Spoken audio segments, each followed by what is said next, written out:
किस किताब में लिखा है कि रोजाना हुजूर अकरम सल्लल्लाहु अलैहि वसल्लम गोश्त के साथ रोटी खाते थे? बताओ उस किताब का नाम बताओ। सारे मौलवी यहां बैठे, पूछ के बताना मुझे। अल्लाहु अकबर।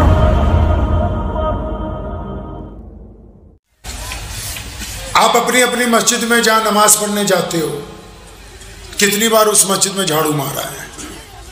बताओ जरा, कितनी बार? कितने ऐसे लोग हैं जिन्होंने रोजाना अपनी मस्जिद में झाड़ू मारा है?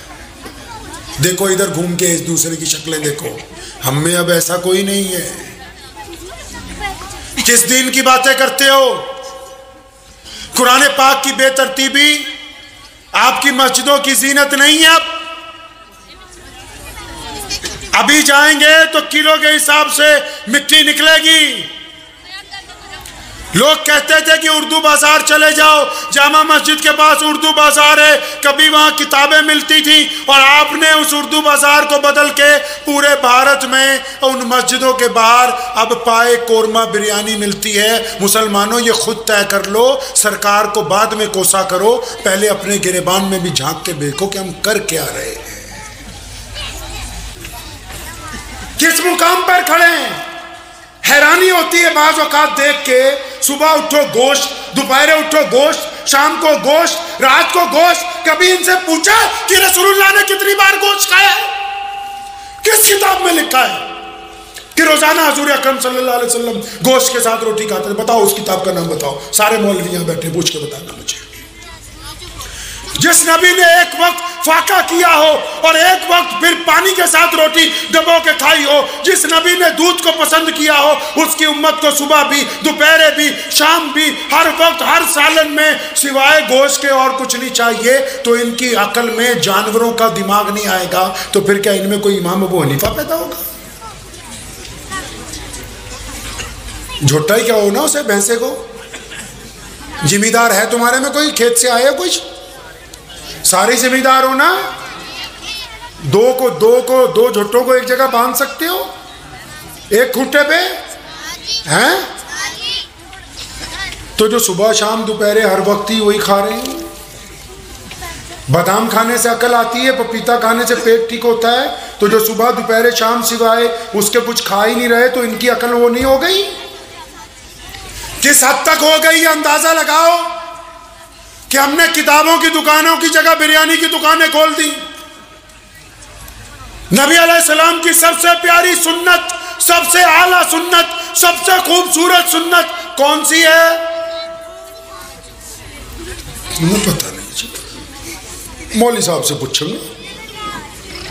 अब मौलवी को दे रहे 8,000 रुपये महीना, वो भी फिर कह रहा कि इनको तो ज़कात के फज़ाइल ज्यादा सुनोगे। उससे पूछेंगे जाके। नबी अलैहिस्सलाम की सबसे प्यारी सुन्नत सुनिए, और फिर आपने अंदाजा लगाना कि हमने क्या किया अपने साथ। एक सहाबी हैं, उनका नाम है अनस रज़ियल्लाहु ताला, बच्चे। तो अनस रज़ियल्लाहु ताला अन्हु बचपन में रसूलुल्लाह की खिदमत में आ गए थे। फरमाते हैं कि मैं रोजाना, मेरे ज़हन में एक बात आती थी कि अनस, नबी अलैहिस्सलाम इतना प्यार करते हैं, इतना प्यार करते हैं, इतना प्यार करते हैं, इनको यार कभी गुस्सा ही नहीं आता?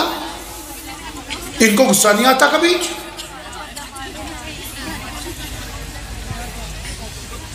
तो फरमाते हैं कि मैंने अपने दिल में एक प्लान तैयार किया।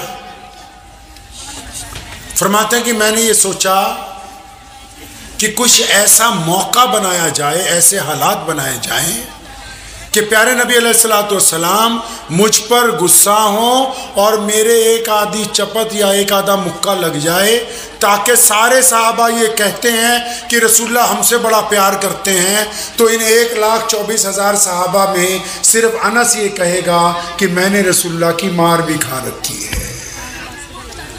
बात तो बिल्कुल ठीक थी, प्लानिंग तो अच्छी थी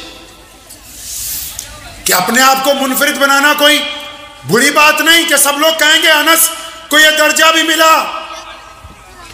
फरमाते हैं कि अब मैं इस चक्कर में रहता था कि कोई दिन ऐसा आए, कुछ ऐसी बात हो जाए कि मेरे कान खिंच जाए या एक आधी चपत लग जाए। फरमाते लेकिन बहुत दिन गुजरने के बाद भी मौका नहीं मिला। कहते हैं कि एक दिन ऐसा हुआ अचानक कि रसूलुल्लाह सल्लल्लाहु अलैहि वसल्लम के जो पर्सनल सेक्रेटरी थे ना, कौन, सैयदना बिलाल रज़ियल्लाहु तआला अन्हु और सैयदना अबू हुरैरा रज़ियल्लाहु तआला अन्हु, ये दोनों अचानक किसी काम से बाहर गए। असर के बाद का वक्त था, कुछ मेहमान मिलने आए। हमारे नबी अलैहि सलाम से पूरी दुनिया से लोग मिलने जाते थे।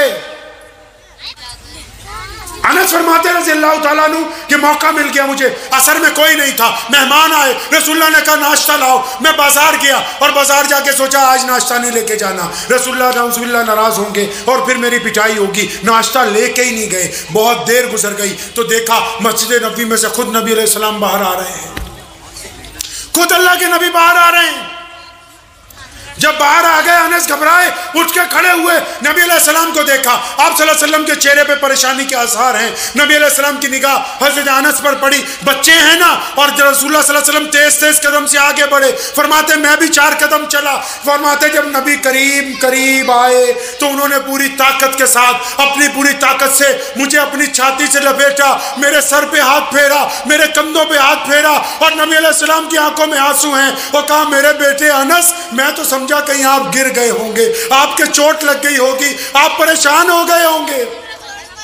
फरमाते मैं तो रोने लगा, हिचकी बंद गई और मेरे दिल ने कहा अनस ये तो इतने करीम रसूल हैं जो बुराई में से भी अच्छाई को निकाल के बाहर कर देते हैं।